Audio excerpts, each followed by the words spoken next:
Hello friends, welcome to my channel. તો friends, આજે આપણે બનાવીશું પાણીપુરીની રેસીપી, જે આપણે બહાર લારીમાં ખાઈએ છીએ કે કોઈ પણ જગ્યાએ ખાઈએ એ જ રીતનું ટેસ્ટી, એના કરતાં પણ ટેસ્ટી પાણી આજે આપણે બનાવવાના છીએ. તો ફ્રેન્ડ્સ, વિડીયોને એન્ડ સુધી જરૂરથી જોજો. અને જો તમે ચેનલને સબસ્ક્રાઈબ ના કરી હોય તો નીચે રહેલા સબસ્ક્રાઈબ બટન ઉપર ક્લિક કરી દેજો અને સાથે રહેલા બેલ આઇકનને પણ પ્રેસ કરી દેજો, જેથી તમને મારા દરેક વિડીયોના નોટિફિકેશન મળી જાય. સબસ્ક્રાઈબ કરવું બિલકુલ ફ્રી છે.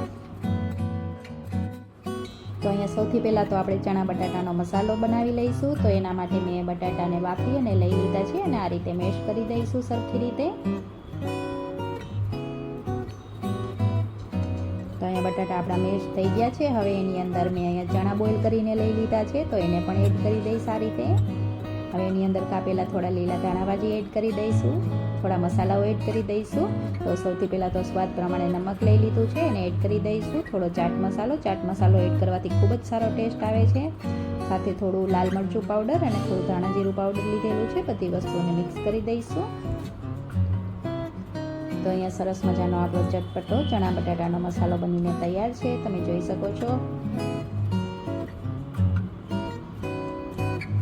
મિક્સ થઈ ગયું છે. તો હવે આપણે પાણી બનાવી લઈશું. તો પાણી બનાવવા માટે મેં એક મિક્સર જાર લઈ લીધી છે, એની અંદર ફ્રેશ કાપેલા ધાણાભાજી એડ કરી દઈશું સરસ રીતે ધોઈ, અને થોડા ફુદીનાના પત્તા,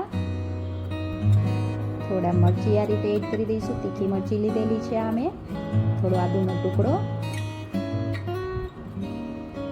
અને થોડું એવું સંચળ એડ કરેલું છે, એને ક્રશ કરી લઈશું અને એક બાઉલની અંદર લઈ લઈશું. હવે એમાં જરૂર પ્રમાણે પાણી એડ કરી દઈશું.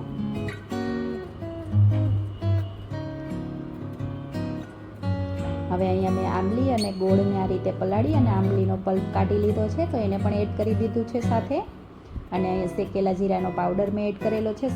શેકેલા જીરાના પાવડરથી ખૂબ જ સારો એવો ટેસ્ટ આવશે પાણીનો. એ સ્વાદ પ્રમાણે નમક એડ કરી દઈશું અને બધી વસ્તુઓને આ રીતે મિક્સ કરી દઈશું.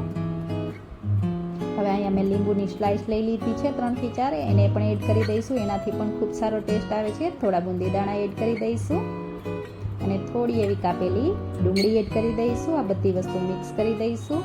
તો આપણું અહીંયા સરસ મજાનું ચટપટું પાણી પણ બનીને તૈયાર છે.